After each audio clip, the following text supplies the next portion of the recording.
उत्तराखंड का सबसे अधिक चर्चित केस यानी कि अंकिता भंडारी मर्डर केस की तहकीकात प्रक्रिया और प्रोसेस कहां तक पहुंची है। अंकिता भंडारी मर्डर केस में अपराधियों की अपराध की चार्जशीट की फाइल क्या पूरी तरह से तैयार हो चुकी है और अंकिता भंडारी मर्डर केस में जो गवाह और सबूत है क्या वो पूरी तरह से अंकिता भंडारी के पक्ष में खड़े हैं या फिर पुलकित आर्य के बचाव में भी खड़े होंगे। और चार्जशीट की फाइल जो सोमवार को कोर्ट में जमा होनी थी क्या वो कोर्ट में जमा हो चुकी है और उस पर क्या चल रहा है और सरकार की ओर से वीआईपी के विषय में क्या बताया जा रहा है उस पर भी करते हैं बात। लेकिन उससे पहले प्रणाम मेरे सभी हिंदुस्तानी भाई और बहनों को, प्रणाम मेरे सभी उत्तराखंड देवभूमि के भाई और बहनों को, प्रणाम मेरे सभी दर्शकों को। और एक बार फिर से आपका भाई सुरेंद्र सूर्य रावत आप सभी के सामने अंकिता भंडारी मर्डर केस में क्या चल रहा है इस बात पर रूबरू होने के लिए एक बार फिर से हाजिर हो चुका है। आज तक का उत्तराखंड का सबसे अधिक चर्चित case Ankita Bhandari murder case की तहकीकात लगभग अंतिम चरण तक पहुंच चुकी है और इसमें अपराधियों के अपराध की चार्जशीट की फाइल भी पूरी तरह से तैयार हो चुकी है। और आप सभी जानते होंगे कि 3 महीनों से अपराधियों के अपराध की चार्जशीट की फाइल 500 पन्नों की बनाई जा रही थी और अब सरकार शासन प्रशासन का कहना है कि वो चार्जशीट की फाइल पूरी तरह से तैयार है और वो पूरी तरह से 500 पन्नों की बनाई गई है। लेकिन अब देखना यह है कि जो 500 पन्नों की चार्जशीट की फाइल है उसमें क्या पूरी तरह से अंकिता को इंसाफ दिलाने के लिए चीजें रखी गई हैं या फिर पुलकित को बचाने के लिए भी वहां पर चीजें रखी गई हैं। और अब चार्जशीट की जो पोल पट्टी है वो कोर्ट में ही खुलने वाली है और कोर्ट में ही पता चलेगा कि अंकिता को इंसाफ दिलाने के लिए ये चार्जशीट की फाइल बनाई गई है या फिर पुलकित आर्य के बचाव में ये चार्जशीट की फाइल तैयार की गई है। जहां तक बात करें अंकिता भंडारी मर्डर केस में अपराधियों के अपराध की 500 पन्नों की चार्जशीट की फाइल की, तो अपराधियों के अपराध की इस 500 पन्नों की चार्जशीट की फाइल को कोर्ट में सोमवार को जमा होना था, यानी कि आज की डेट पर आज की तारीख पर जमा होना था। लेकिन अभी तक इसकी कोई खबर नहीं है, कोई जानकारी नहीं है कि ये 500 पन्नों की चार्जशीट की फाइल कोर्ट में जमा हुई है या नहीं हुई है।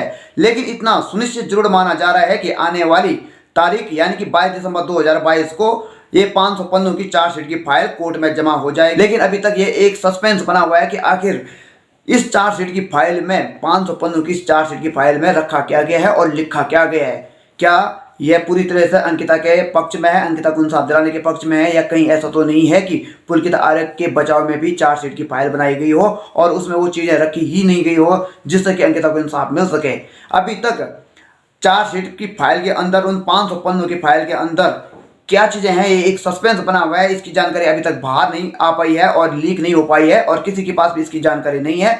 लेकिन अब इसमें है क्या अंकिता को इंसाफ मिल पाएगा इस चार्जशीट की फाइल से या पुलकित आर्य बच जाएगा, ये तो अब कोर्ट ही जानेगा। और जब कोर्ट में पहुंचेगी ये चार्जशीट की फाइल तब कोर्ट ही बता पाएगा कि इसके अंदर क्या है। अंकिता भंडारी मर्डर केस में अंकिता भंडारी को इंसाफ दिलाने के लिए लगातार 3 महीनों से उत्तराखंड की जनता सड़कों पर मेहनत कर रही है, संघर्ष कर रही है और सरकार के ऊपर कड़ी कार्रवाई कर रही है और सरकार के ऊपर लगातार दबाव बना रही है, सरकार से गुहार लगा रही है, अपील कर रही है, जो हो सकता है वो सब कर रही है। और अब इसका नतीजा भी शीघ्र निकलने वाला है, जल्द से निकलने वाला है, इसका परिणाम निकलने वाला है। और माना जा रहा है कि 22 दिसंबर 2022 को जैसे ही कोर्ट में अपराधियों के अपराध की 500 पन्नों की चार्जशीट की फाइल जमा हो जाएगी और जो 100 गवाह हैं वो अपनी गवाही दे देंगे और इलेक्ट्रॉनिक और डिजिटल जो एविडेंस हैं और 25 से 30 जो दस्तावेज अपराधियों के खिलाफ तैयार किए गए हैं वो बेनकाब हो जाएंगे, उनका खुलासा हो जाएगा, कोर्ट उनके विषय में सब कुछ सामने रख देगा। तो उसे सुनिश्चित हो जाएगा कि अंकिता भंडारी को इंसाफ मिलेगा या फिर ढाके 3-5 जो कहते हो यह केस इसी तरह से लटका रहेगा। और फिर से अंकिता भंडारी को इंसाफ दिलाने के लिए उत्तराखंड की जनता को एक नई एनर्जी के साथ, नई स्फूर्ति के साथ आंदोलन करना होगा और सरकार के ऊपर लगातार दबाव बनाना होगा। अब बात करते हैं एडीजीपी लॉ एंड ऑर्डर की। तो सबसे पहले मैं आपको बता दूं एडीजीपी लॉ एंड ऑर्डर होता क्या है। एडीजीपी की फुल फॉर्म होती है additional director general of police.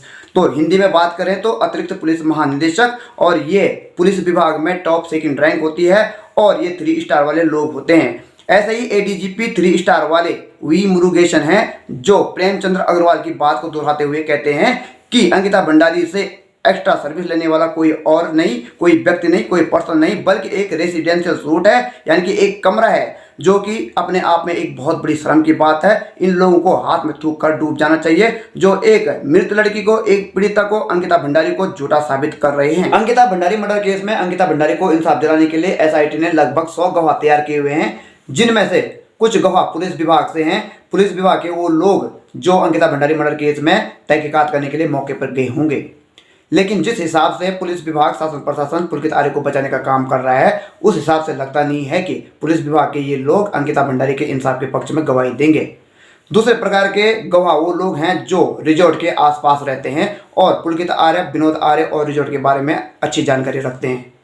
तीसरे प्रकार के गवाह वो लोग हैं जो रिजॉर्ट में काम करते हैं, यानी कि रिजॉर्ट में काम करने वाले कर्मचारी। चौथा जो गवाह है वो है पटवारी, जिसके पास अंकिता भंडारी मर्डर केस की सबसे पहले सूचना गई थी। और पांचवा जो गवाह है वह है पुष्पदीप, अंकिता भंडारी का दोस्त। और इन गवाहों के अलावा, इन गवाहों के सिवा कुछ सबूत भी हैं, एविडेंस भी हैं, जैसे कि इलेक्ट्रॉनिक एविडेंस, कुछ डिजिटल एविडेंस और कुछ दस्तावेज हो गए हैं। इलेक्ट्रॉनिक एविडेंस में बात करें तो जैसे सीसीटीवी कैमरे के रिकॉर्ड्स, और डिजिटल में बात करें तो जैसे व्हाट्सएप की चैट और कॉल रिकॉर्डिंग और कुछ दस्तावेज। और ये दस्तावेज, ये सबूत, ये गवाह, चार्जशीट की फाइल क्या अंकिता भंडारी को इंसाफ दिला पाएगी, कातिलों को उनकी सजा तक पहुंचा पाएगी, उनकी कड़ी सजा तक पहुंचा पाएगी, फांसी के फंदे तक पहुंचा पाएगी। ये चीज़ तो तब ही निश्चित होगी जब ये सारी चीज़ें कोर्ट में जाकर एक्सपोज होंगी। उम्मीद करते हैं अंकिता भंडारी को इंसाफ दिलाने के लिए एसआईटी के द्वारा बनाई गई 500 पन्नों की चार्जशीट की फाइल को कोर्ट में मजबूती के साथ रखा जाएगा और साथ ही साथ में एविडेंस और गवाह अंकिता भंडारी को इंसाफ दिलाने में समर्थ हों। इसी उम्मीद के साथ कि अंकिता भंडारी को जल्द से जल्द इंसाफ मिलेगा, अंकिता भंडारी के माता पिता के साथ न्याय होगा और देश के साथ, देश की जनता के साथ, उत्तराखंड की जनता के साथ न्याय होगा। तो करते हैं आज की खबरों की वीडियो को यहीं पर समाप्त। लेकिन इससे पहले कि मैं आज की खबरों की वीडियो को यहीं पर समाप्त करूँ, आप लोगों से मेरी एक छोटी सी रिक्वेस्ट है, अगर आप चैनल पर पहली बार है तो चैनल को सब्सक्राइब जरूर कर लीजिएगा, बेल आइकन की घंटी को प्रेस कर ऑल पर क्लिक जरूर कर लीजिएगा और खबरों की वीडियो पर एक प्यारा सा लाइक और कमेंट बॉक्स में अपनी राय जरूर दीजिएगा। और साथ ही साथ अंकिता भंडारी, केदार भंडारी जैसे लोगों को इंसाफ दिलाने के लिए इस वीडियो को व्हाट्सएप, इंस्टाग्राम, ट्विटर और फेसबुक कहीं भी शेयर जरूर कर लीजिएगा। तो मिलते हैं आपको जल्दी नई ब्लॉग, नई वीडियो के साथ, नई खबरों के साथ। तब तक के लिए नमस्कार, धन्यवाद, जय हिंद।